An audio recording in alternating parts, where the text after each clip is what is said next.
food stamp clothes that helps me get $3K a month. And you work in the office. So, yeah, don't judge me. That's it. We all go through things, just don't judge me. We all go through things. I got 8 baby daddies. We all go through things that you have to pay for. Don't judge me. We go through things. All right, not judging. Welcome, my friends, to the Wednesday edition of Most Nervous Rush Hour. Fastest hour in American media. Of course, always so much to discuss, and we will cover as much of the news as we can.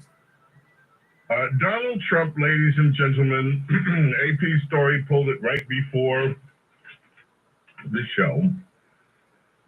From the AP, Trump slams his own supporters as weaklings for falling for what he now calls the Epstein hoax. New York, AP. President Donald Trump is lashing out at his own supporters, accusing them of being duped by Democrats as he tries to clamp down on criticism over his administration's handling of the much-hyped records in the Jeffrey Epstein sex trafficking investigation, which Trump now calls a hoax. Their new scam, in capitals, is what we will forever call the Jeffrey Epstein hoax. And my past supporters have bought into this bull blank, hook, line, and sinker. He wrote on Choose Cycle using an expletive in his post. They haven't learned their lesson and probably never will, even after being conned by the lunatic like for 8 long years. Let these weaklings continue to forward and do the Democrats' work. Don't even think about taking our incredible and unprecedented success, because I don't want their support anymore. Thank you for your attention to this matter. The rhetoric marks a dramatic escalation for the Republican president. He has broken with some of his most loyal backers in the past, but never with such fervor. The schism centers on this administration's handling of the documents surrounding Epstein, who was found dead in his New York jail cell in August 2019, weeks after his arrest on sex trafficking charges. Last week, the Justice Department and the FBI acknowledged that Epstein did not maintain a client list to underage girls were trafficked. And they said no more files related to the investigation would be made public, despite past promises. I've been hearing all days about this nonsense. Who cares? Yeah. I have my water here. Hello, Chico P Radio. I'll explain that in a minute. It's unfortunate, but some people just don't learn.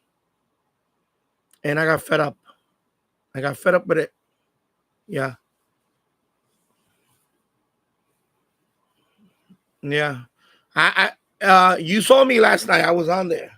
It happened right after that, actually. I think you left.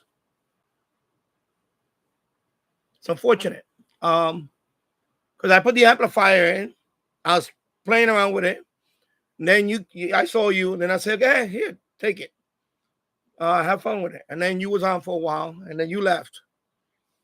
But there was another account that was there for a long time. Because I went into my log and I saw that there was an account from Annapolis, Maryland. Annapolis, Maryland. And it was there for about 5 hours. And the first thing I did is I try to, there's an option where you could just kick them off. Right? So I kicked them off. And he comes right back on. So I'm like, how the hell is he coming back on when I kicked him off? So I did it a couple of more times. Because every time you kick them off, you have to reboot the server. You have to restart the server. So I said, okay, let me restart the server. Maybe he doesn't get the message that, you know what, you've been here too long. You're camping out on my page for 5 hours. 5 hours. It was probably more than 5 hours. Anyways, Annapolis, Maryland. But Well, I don't care. If you're using VPN, I don't care. Well, you know what? You shouldn't be on my... If he's using a VPN, you know what? He just ruined it for everybody. Because I don't want people camping out on my page. I don't want that. I figured it might be that too, but you know what? If you're going to leave it on my account all that time, right now what you're doing is you're taking up a space. Remember I said it the other day about the Brooklyn guy did the same thing? He had a whole bunch of tabs open. So remember, Chicopee, when we was in there was 3 people. So it was me, you, and that other person. And that's the problem. And that's the problem. When people go in there and they see more, for example, if I go into a server and I see more than 2 people, I'm probably not going to tune in that server because somebody's probably already using it. You see what I'm saying? So you're already taking up, you're already kind of like affecting the way people use the server. So when me and you were there, because I was there playing around with it when you came, and he was already in there. Well, I don't know if he was there, but his account was there. His account was there. So when you came in, it was 3 people. So I saw you right away. So I said, when you said hello, and I was like, you know what, I'm gonna let Chicopee use it. So then I told you, that's what I sent you the message. I said, oh, here, I'll just put the amp on it. Go ahead, use it. And I left. I even closed it. When I closed it, it was 2 people. It was you and that Maryland fellow. And then you left, and it was still that Maryland fellow. So I'm like, okay, why is this Maryland fellow still in here? So when I went back to the server, I looked at the time that he's been on. He was on for more than 5 hours. So I kicked him off. He came back. No, this is the part that I don't like. I'm going to explain to you the other part. I kicked him off. He right away comes back. It reconnects to him. I kick him off. It reconnects to him. I even rebooted a couple of times. So I finally banned him. Listen to this. Listen to this. So I finally banned it. I said, you know what? I'm going to ban the number. I don't care. What happens when I ban them? He still connects to my server. Even though I banned them, it still connects to my server. So that's not good. I'm not going to run a server. I'm not going to run a server if I can't ban you. That's it. No, I'm not going to do that. Because now it's a security risk to me. You see what happened? I disconnected him. He didn't connect it right back. It was very persistent connection. Very persistent. I don't know if it's a VPN. I don't know what the hell it is. But you know what? I'm done with it. I'm done with it. That's it. This is what happens when I try to do nice things with people and people ruin it. So that one, everybody could thank him for ruining the server because I'm not bringing it back. That's it. Because what happened was I banned him, and guess what happened? He's still connected to my server. He's still connected to my server, even after I banned him. So now I can't trust the server software. You see, as an admin, as a network guy for many years, that tells me that there's a flaw in the software. There's a flaw in the software, and I cannot have that. I'm not going to run that on my box. Not going to happen. So that's it. Effectively, immediately, there's not going to be no more server. That's it. He ruined it. I don't know if he's using VPN. I don't care, but he ruined it for everybody. So if you ever see Annapolis, Maryland, whoever he is, thank him for ruining the server. I want you to personally thank him because he ruined it for everybody. I'm not going to bring it back. That's it. Right now, I was just using it right here locally. See? I disconnected it. Everything is off. And right there, excuse me. See? No more cables or nothing. I'm using it all by myself now. Sorry, but that's what happens when people fuck everything up. You know? I don't know why he was camping out on my page for 5 hours, 6 hours. And even when I kicked him off, he would reconnect. Even after I banned him, after I banned you, when it boots up, it's supposed to say IP address banned, and then you can't connect. You can't connect to my server. And that wasn't even popping up. So that means he's unbannable, if there's a word. So for that, that's it. You know what? If the person makes itself unbannable, then you know what you're doing? You're using up system resources. You don't care about everybody else. You don't care about everybody else.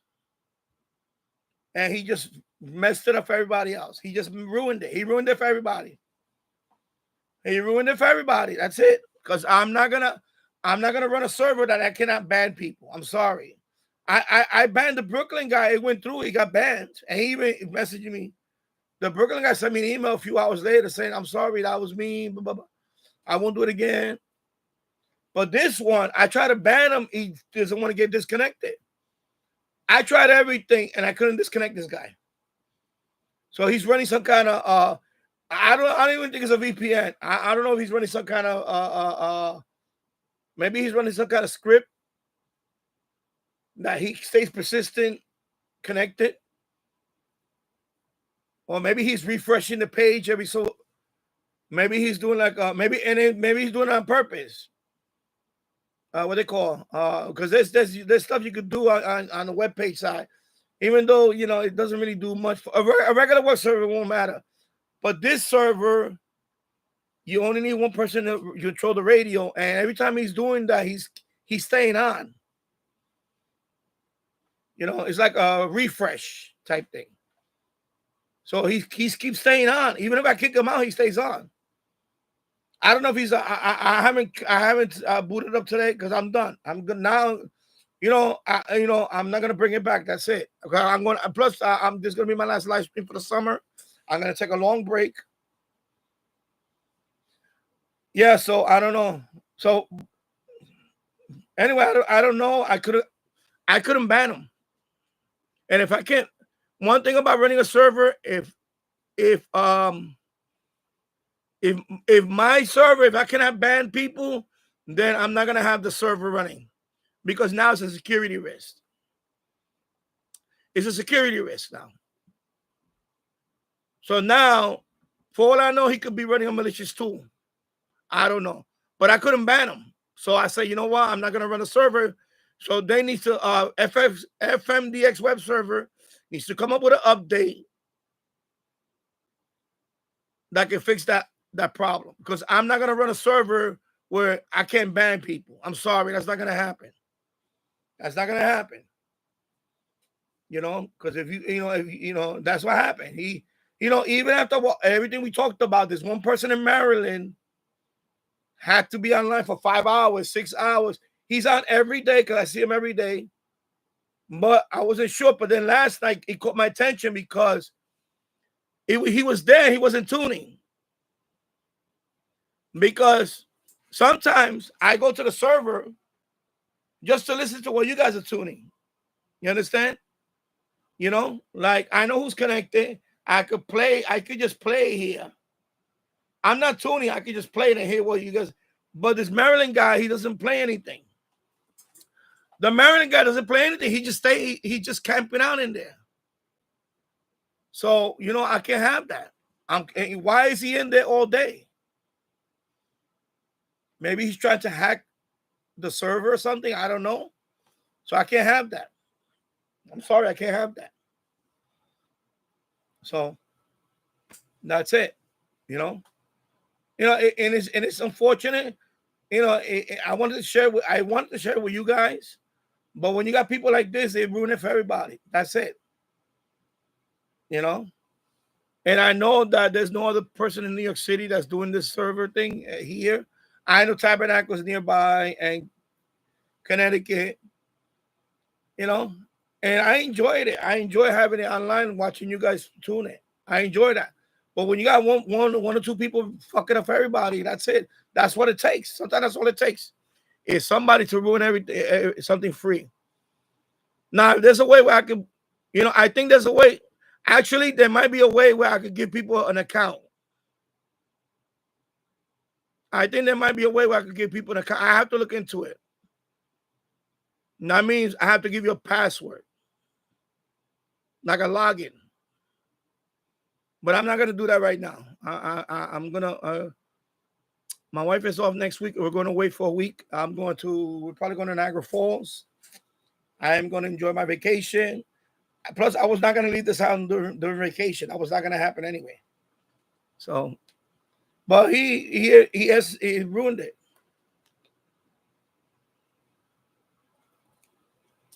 No, I'm not giving people. If I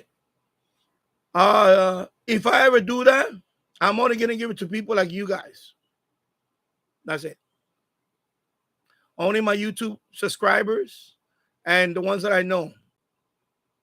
Like you know, whoever's in the chat, my members, and that's it. I'm not going to be random people. I won't do that. I'm not going to be random.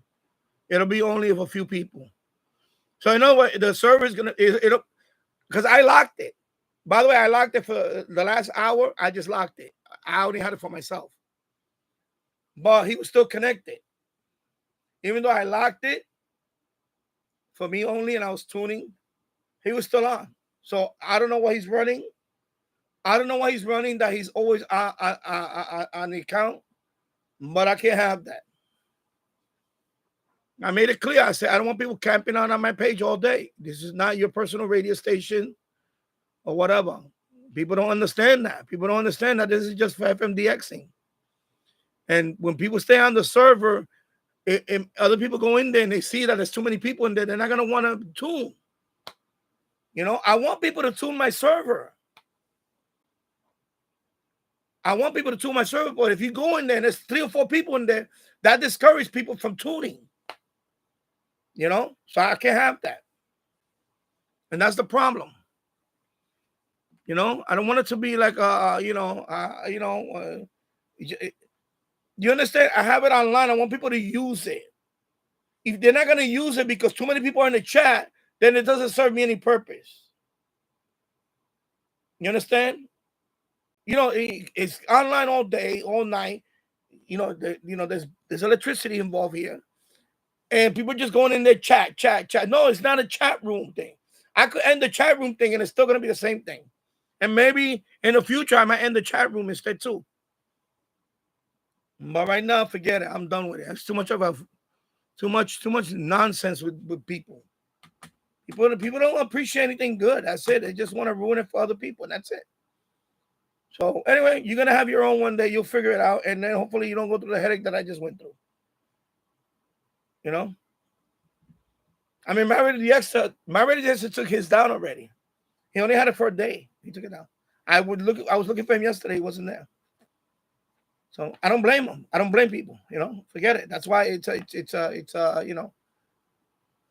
Good evening, RRT08. Hope you're doing well. Hello, TV Radio 22.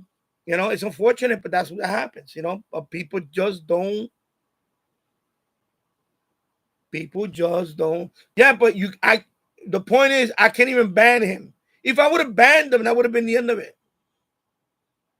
But when that person can can stay on without, even after I banned them, that means that's it. I can't run a server like that. I cannot run a server where people cannot get banned. Because now and they can do anything. You know? They can do anything at that point. You understand? If I could have banned them, that would have been the end of the story. You're not listening to my point. Don't worry, I will trust people, but I couldn't ban him. It doesn't allow me to ban him. He's doing something that is not allowing me to ban him. And that's the problem. I'm not going to run a server that I cannot ban people. So that account, whoever he is, he cannot be banned. Whoever that is. And he doesn't come up in the chat. He doesn't chat because I would have told him. I would say, yo, what the fuck you doing, bro? Can you not be on a fucking day? But he's not in the chat. I looked in the chat. He doesn't chat. He doesn't chat. He just lurks. He lurks. and it's from Maryland. So that's it. If you're gonna lurk, well, you know what? Go lurk somewhere else because now the server's offline. And that's it. I don't care. Like I said, it's unfortunate, and that's what happens. People just don't appreciate because if he would have been chatting, I would have just told him. I would have asked him, "Yo, can you just leave?"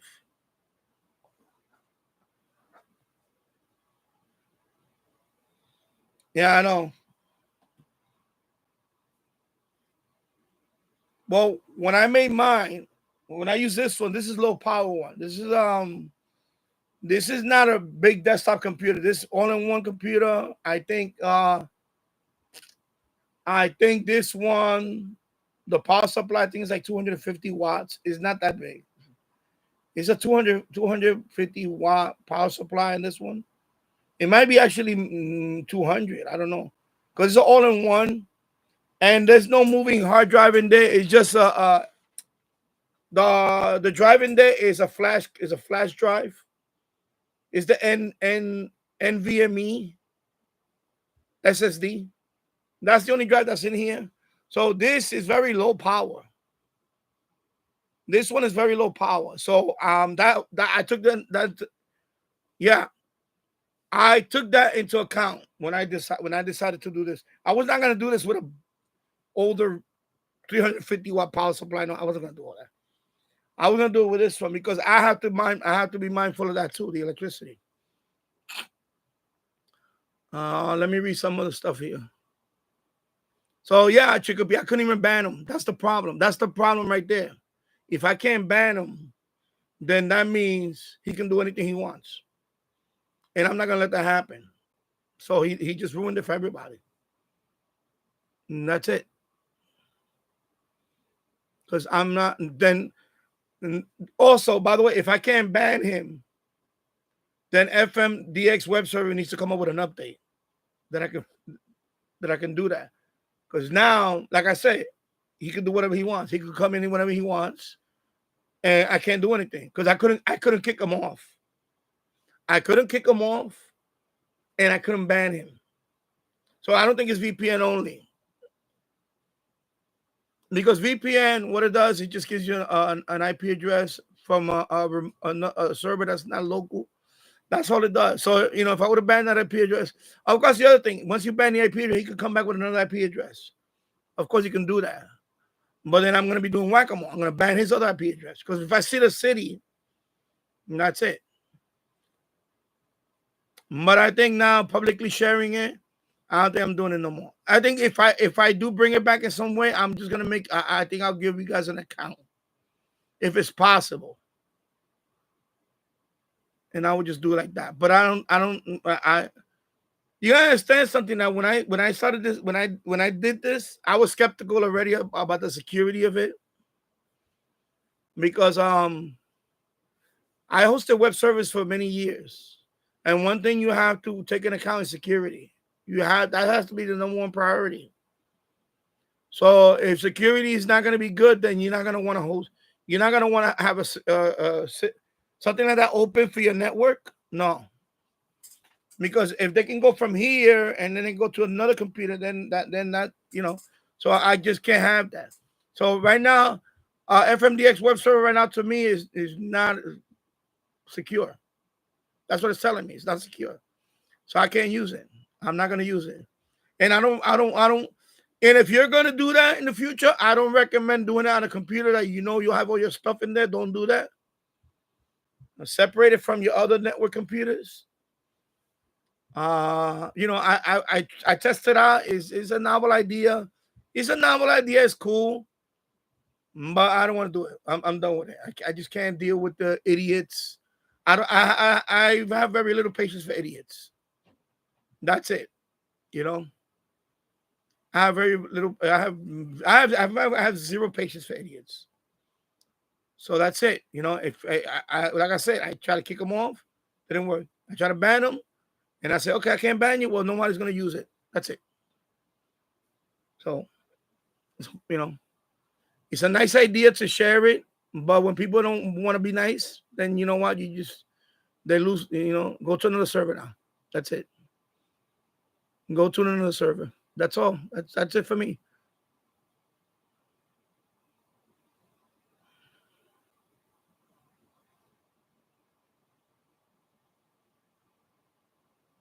No, there is an option where you could give people access.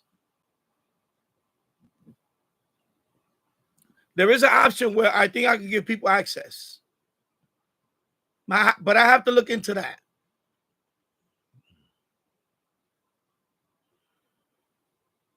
So, because there's a way where I could give people like an account,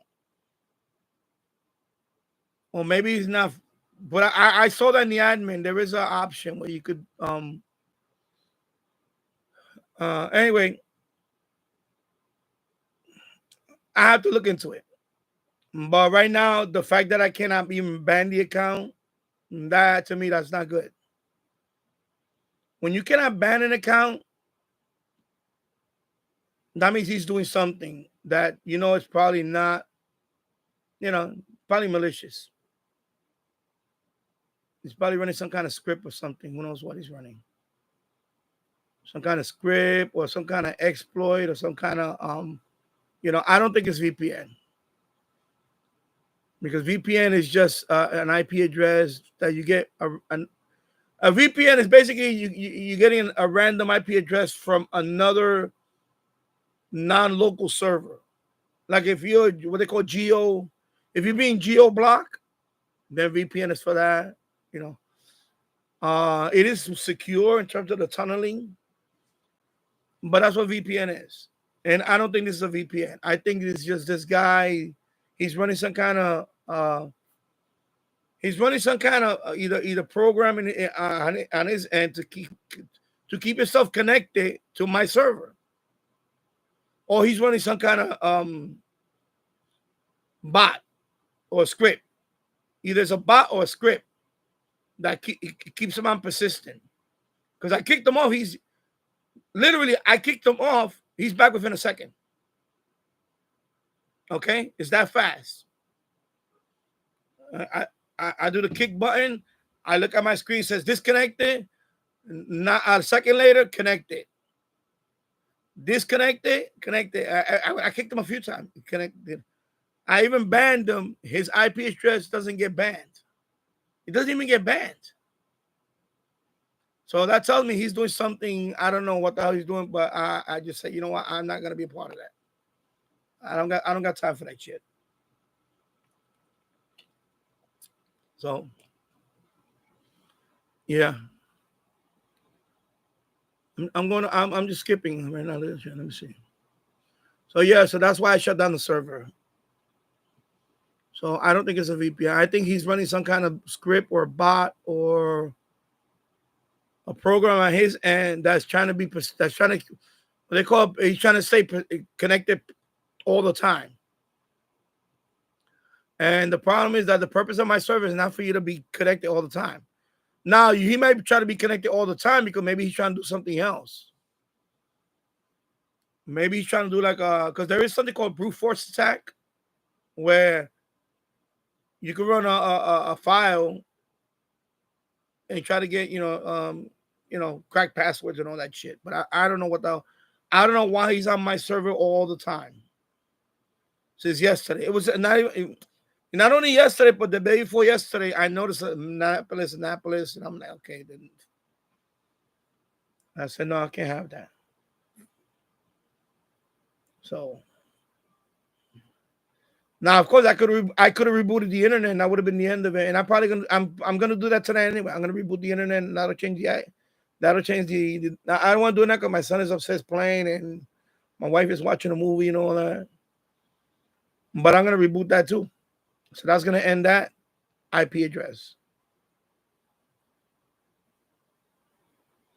And that's another thing. If I do it again, I may I have to do some forwarding. What they call domain name, like what they call dyns.net or something. They have forwarding because Otherwise, I had to reboot the internet every other day or every day because the IP address. So there's some ways you can do it, but I'm not gonna break my head over. I'm not gonna break my head over a free server that people just need to, This is what I'm saying. People need to police themselves. I give people a chance to police themselves, and if they can't do that, then the next step is I have to do it. But the problem is that when I cannot ban the person that's messing it up for everybody, that's not good. You see what I'm saying? That's not a good thing. You cannot take away the power of the admin, because then that user, because the then he can do what he wants, and I'm gonna sit there and I'm not gonna take it. I don't. You know what? The best defense for that is to pull the plug. That's it. Now you have no access. Not only anybody else has no access, but you have no access. That's what happens. So when he probably came back this morning and he said, "Oh shit, the server is down." There you go. Well, thank yourself for that. That's it. All right, let me go here. I'm skipping some of that. Chico P. Well, now I want a New York station. I have to relay. Yep, there you go. Well, use Hartford. He's a better man than I am, but I don't put up with that shit. Sorry, I'm not gonna put up with it. Refer to the. I don't think so either. I don't know what he's doing, and that's it. RT0A got thunderstorm rolling through. Yeah, we had some. Well, not yesterday. No, not yesterday. Day before yesterday. No, yesterday was actually pretty good. Today was a nice day. It's kind of hot now, though. It was kind of hot. Tomorrow we're gonna have some rain.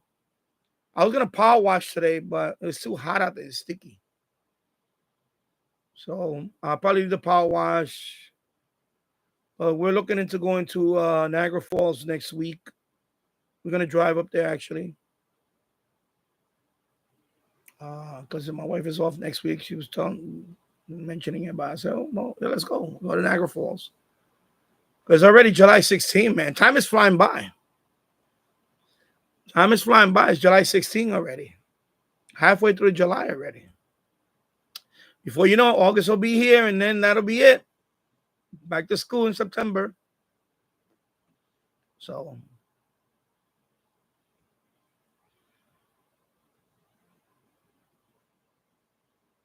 Yeah, plus I'm going to take a break. So I'm streaming today. This will probably be my last live stream until I'm going to take a break. I mean, talking about at least a month. And I put subscribers only because I don't want to deal with random people today. The last couple of streams, I just did subscribers only. You got to be subscriber for at least a day before you can even go in the chat.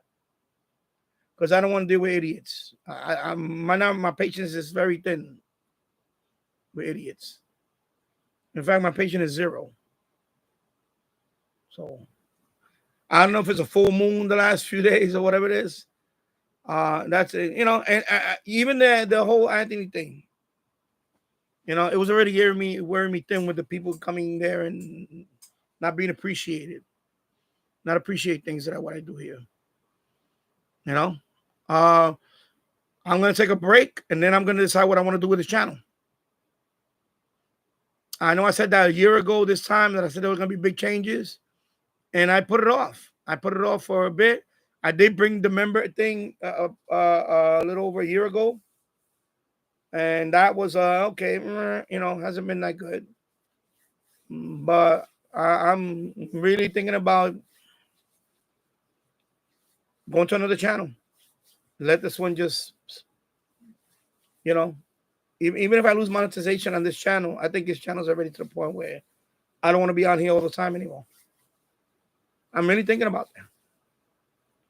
Only because I want to do other things. Or I want to incorporate it in this channel. And I don't know if I want to do that.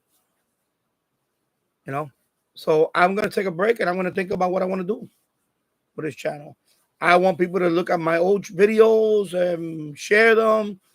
Playlist. I don't care. My numbers doesn't go up, then this channel is going to die. This channel is going to die. I'm going to let it die. Because where I'm at now, I should be at a different number. And I see it. I see that if I don't put, I see that if I don't post a video in a week, my numbers dramatically drop. You understand something? When I look at my numbers and I see the hours, sometimes, you know, like when I come on, obviously when I come online, my numbers like this. 100 people watching, 100 people watch that hour, or 100. The most I ever had, I think, was that was the LA riots. It went up to like 200 or something people in 1 hour, views for that 1 hour. Now, I'm getting like double digits, but not consistent. I think it was yesterday, 2 people out of 1,000 videos, 5,000 subscribers. I only got 2 views on 1 hour, at any time of the day. Something's going on. So something's going on. That cannot be. That cannot be. With all the different social media links that are coming into this channel. So either they purposely under reporting my numbers, or this channel's dying. I don't know what the hell it is. And it's been like this for a long time. Even a couple of months ago when I started, I was on every day for like I was either posting a video, I was on every day for about almost a month. And I saw the numbers kind of go up for a while. The minute I stopped for a week, it plummeted. So I think YouTube just want me to come on every day. And I can't do that. It's impossible to be on every single day without, without compensation. And what YouTube pays you in terms of the clicks, it's not worth it. It's not worth breaking your head over. If it wasn't for the super chat by now, I probably would have be done with this channel. I would have just let it die. Because you need the super chats and things like that to offset. If I didn't have super chat of any type, then it's not worth doing. It's not worth the YouTube partner program. It's not worth the work, because it's very little. I could easily go on Amazon live stream. I could sit right here with the same setup, Amazon live stream, and I'll probably get more. I'll probably make more in a day on Amazon than I would do here in a month. Because I put Amazon affiliate links and I look at the clicks on that. And it's the click-through rate is, for every person that buys something on Amazon, is actually click by click more valuable there than here.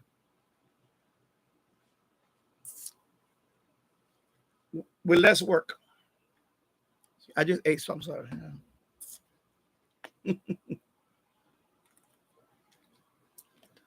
Because what YouTube pays you, especially in this channel, is, I'm to be honest, if it wasn't for the super chat, I probably would have been like, you know what? I'll come on once in a month. Like my other channels. He said, I got 2 channels with over 1,000 subscribers on 2 more channels. And, YouTube just want that 4,000 watch hours shit. And that's the hard part. I mean, once you get it, to maintain it, you got to be streaming. But it's getting to the point now that it's just, I don't see no results. It's like, just don't see it. Just don't see it. Yeah, they're all growing. They would be growing faster if I was there all the time. The reason why this channel grows faster than them, because I'm always here. But, like, for example, and by the way, there's other niches that actually pay more per click. So, for example, like me and you, right? TV Radio and Turn 2, we're radio related. It's a small niche. But if I was doing, for example, something very,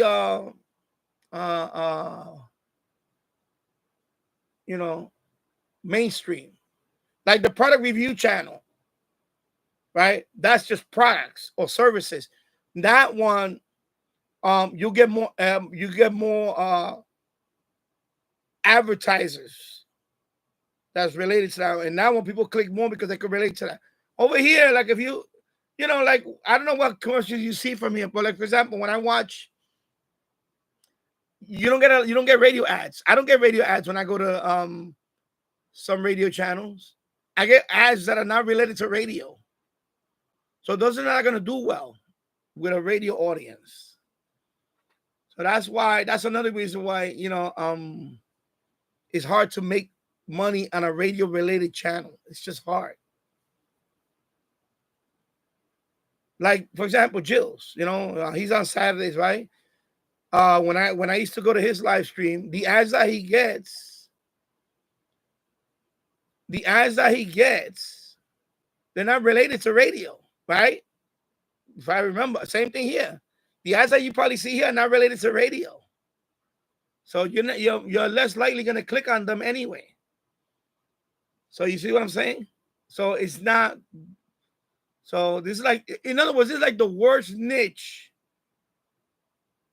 to try to earn something on YouTube is radio related content. It's just the worst niche because there's not too many of us. There's not too many radio. Yeah. I think maybe I might have seen, I don't recall ever seeing an ad for radio. That one starts with for Patriots, maybe. I don't remember that. But that's it.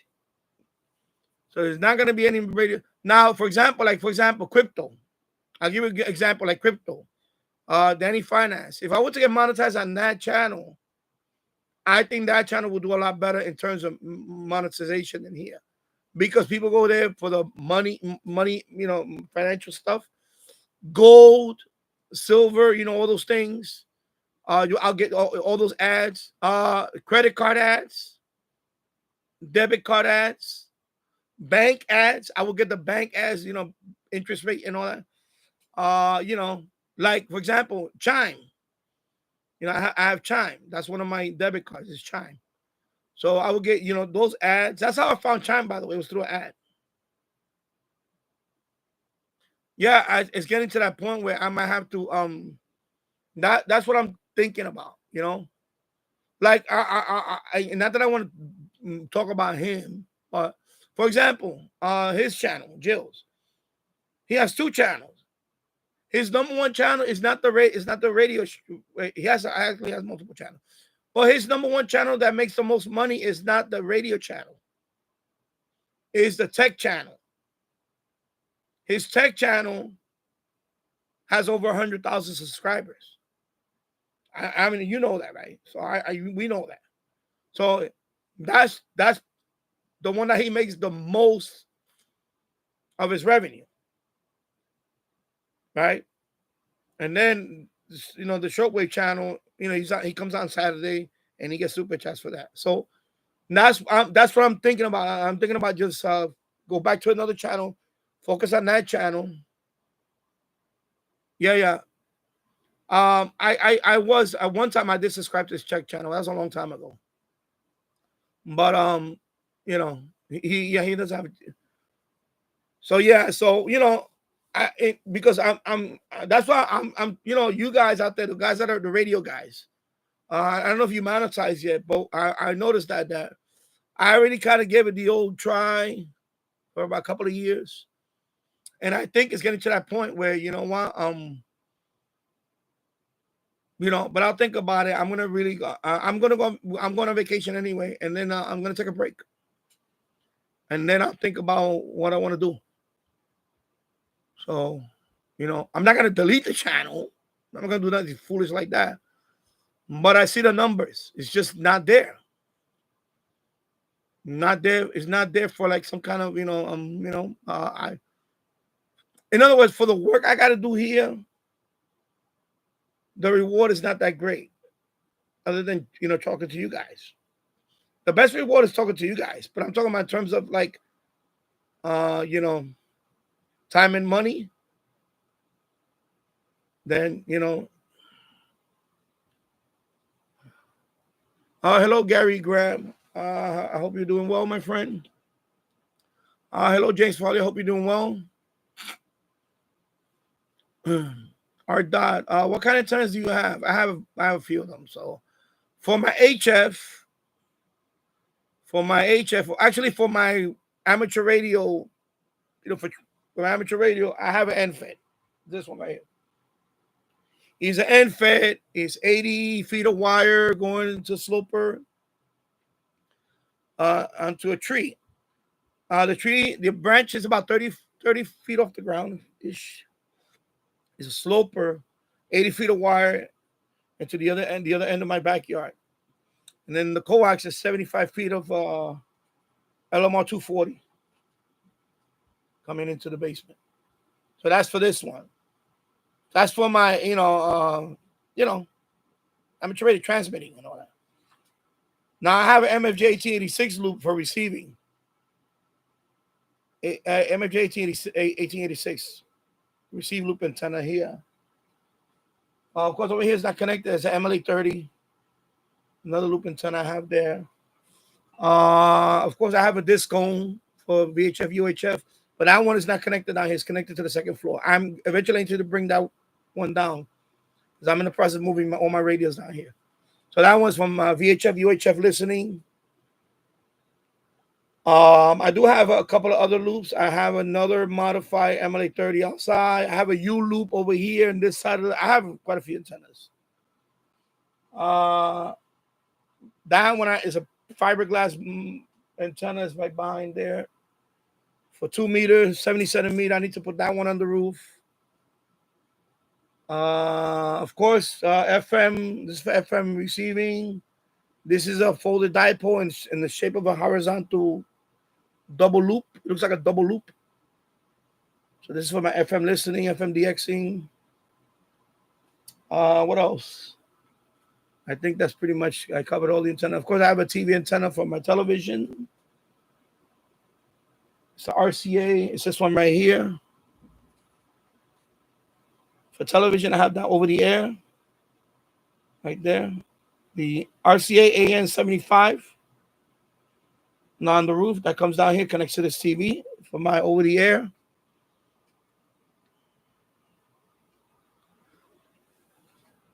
And I also have a 102-inch CB whip right there, steel whip. Now, when I used to have it up there, I took it down years ago. I'm thinking about putting that one back over there as high as possible, just to hook it up to my CB radio. I do have a Uniden 980 SSB. I like that radio. There's a nice little CB radio. So I'm thinking about bringing that one, putting that antenna and hook it up to that. So right now I have the disc on. I have them hooked up to the disc on. And that's it. But my HF antenna for, amateur radios right here is an NFED. Sloper, NFED. And that one can handle, 100. 100. It's a 64 to 1 Onan. And it can handle 100 watts. I think it's 150 watts actually it can handle, I think. But I put 100 watts on it and it works fine. Up to 100 watts. So there you go, Art Dot, Art K2 ADC. There you go. Let me go back up here.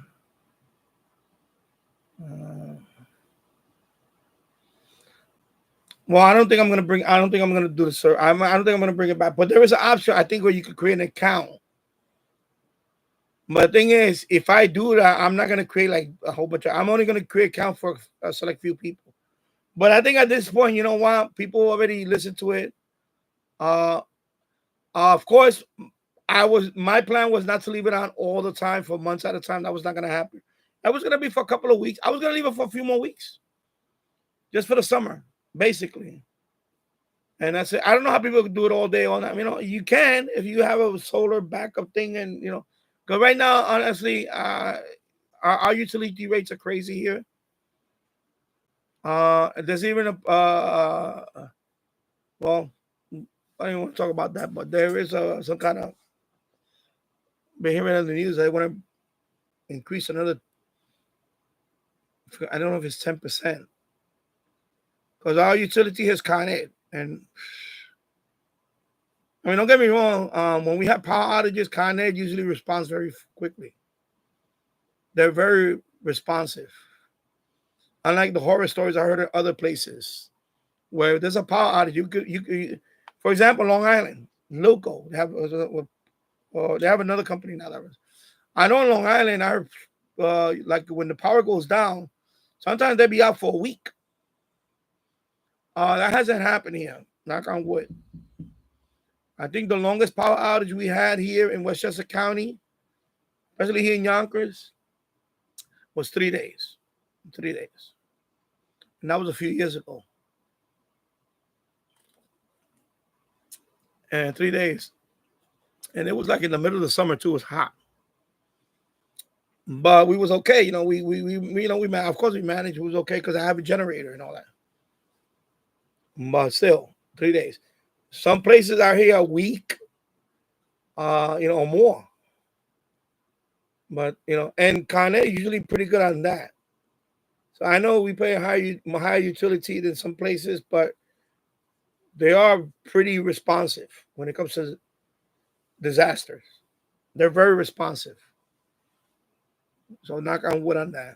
So I know they were talking about, and they're going to increase the rates another 10 to 30%, which is crazy on top of what we're already paying.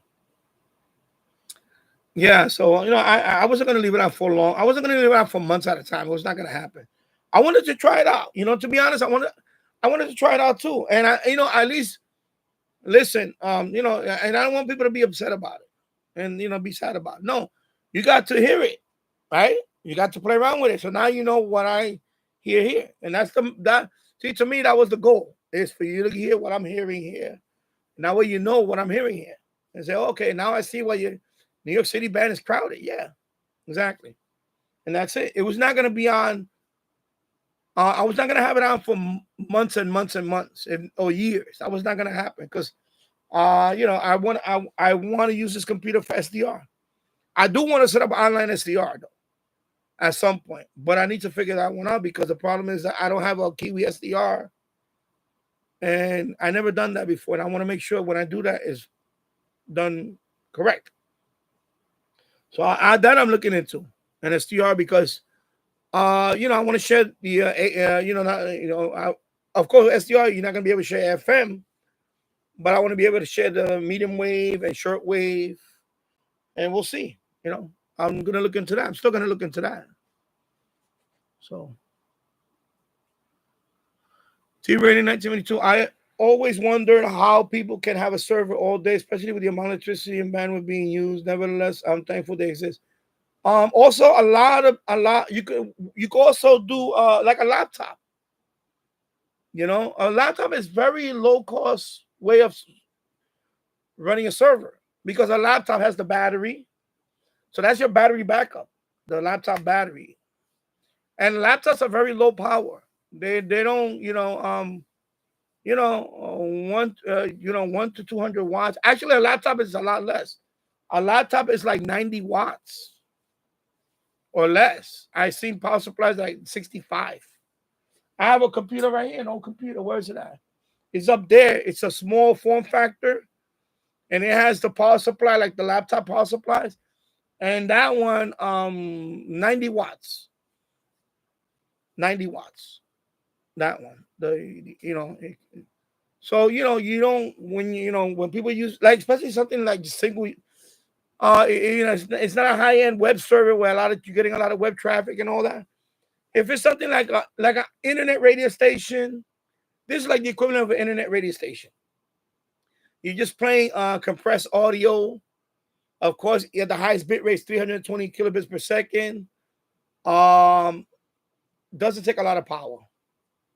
So, your utility bill is not going to be like skyrocket with something like this. If you do it right, it's barely, maybe a few more bucks. Something like that. If for the people that have it out for months and months, they're probably paying another $10 or something, whatever.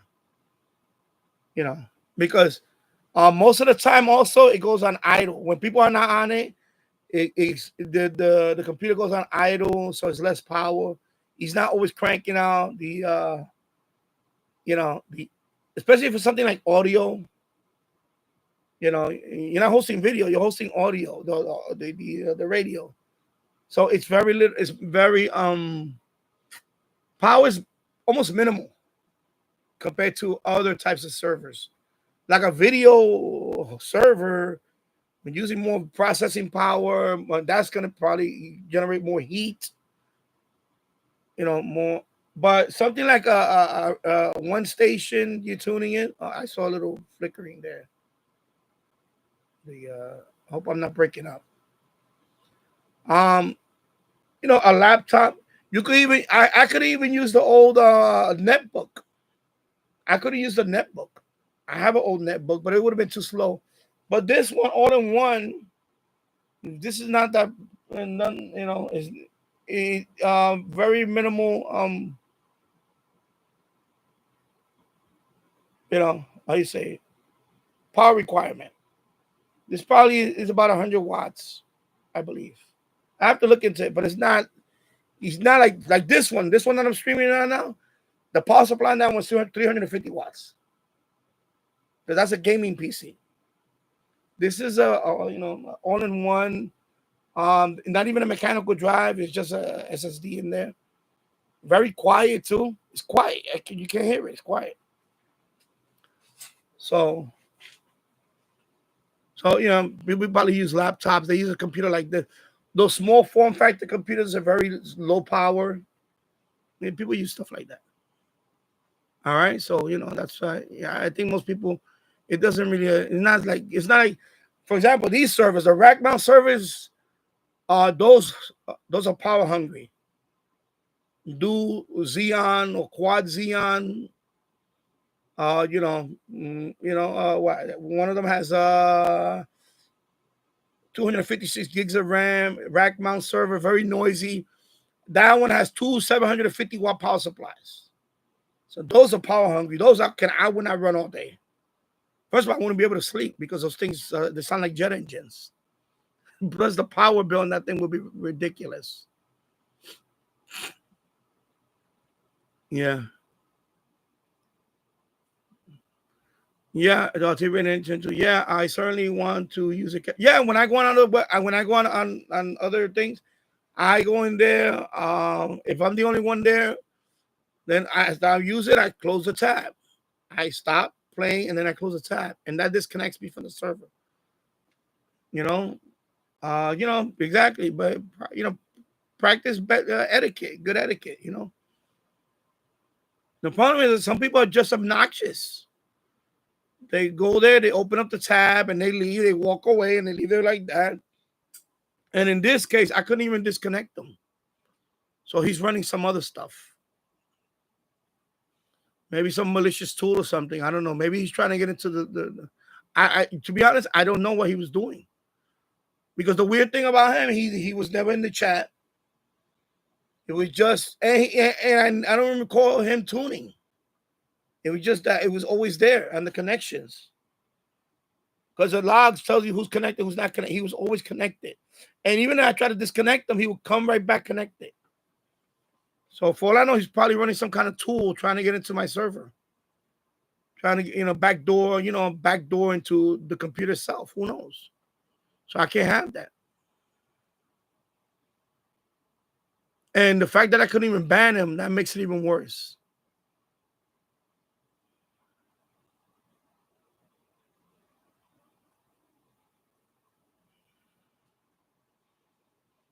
Chick will be right. Yeah, he was using some script to get him unbanned. I don't know what he was doing, but it's not my job to figure it out. I'm not gonna lose sleep over. I'm sorry. I try to do something for people, but unfortunately, human nature. There's always somebody going to ruin it for others. People complain, but then when it's gone, now they miss it.